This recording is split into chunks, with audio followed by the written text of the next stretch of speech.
I love you. You know that, right? It is the controversial campaign that's been condemned by the Home Secretary and heavily criticised on social media. The man who disappeared. Cosmetics company Lush has used this advert and literature in its stores to draw attention to the so-called spycops scandal, the long-running fiasco in which women were duped into sexual relationships by undercover police.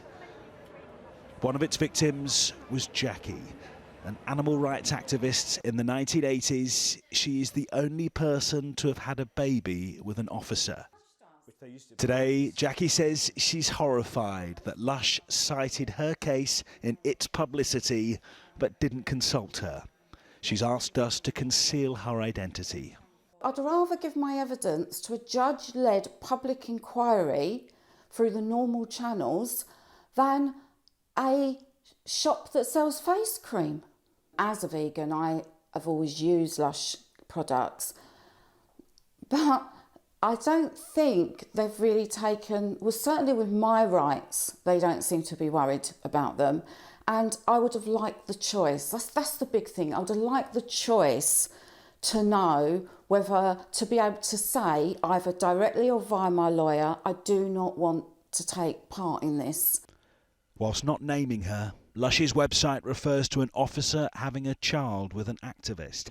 But Jackie's case was the only instance of this happening. A public inquiry into the affair is currently ongoing. It was set up in 2015. Jackie says she's concerned that the Lush campaign is now running alongside it. I wonder why they're doing it in the middle of a public inquiry, because they haven't had any answers yet. We haven't had any answers yet as victims. And how can you get the answers in the middle of an inquiry? They will come at the end. Lush could harm the inquiry, possibly. Well, of course, because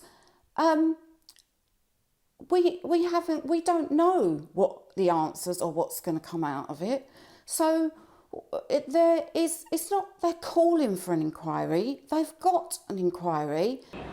Lush has not responded to Jackie's demand for an apology, saying it has never specifically named her publicly. Their hard-hitting campaign goes on. The company, in its words, says it's not going to abandon the victims. Julian Drucker, 5 News.